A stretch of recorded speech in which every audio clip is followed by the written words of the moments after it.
Ito po mga kapatid, kung gaano namin ginamit ang lokasyon ng dito po sa May Luneta, ganyan din namin silang lilinisin after namin gamitin.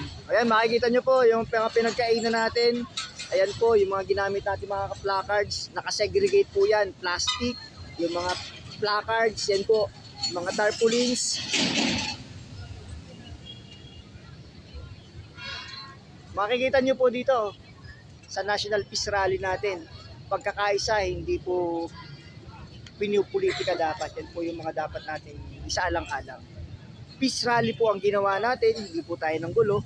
Makikita nyo po dito yung mga kapatid, may mga dala-dala pa silang mga walis para po linisin ang lokasyon na ating ginamit sa Peace Rally.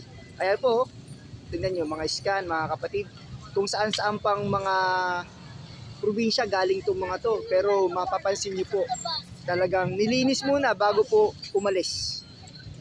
Ito pa lamang po yung isang area na dinaanan natin. At doon po sa location po doon sa may gitna, doon po mismo sa may gitna, malinis na po doon. At yung mga kapatid na pagod na from night time hanggang ngayon po nandito pa rin po sa Luneta, ngayon po nagpapahinga naman bago po sila bumiyahe papunta sa kanilang probinsya.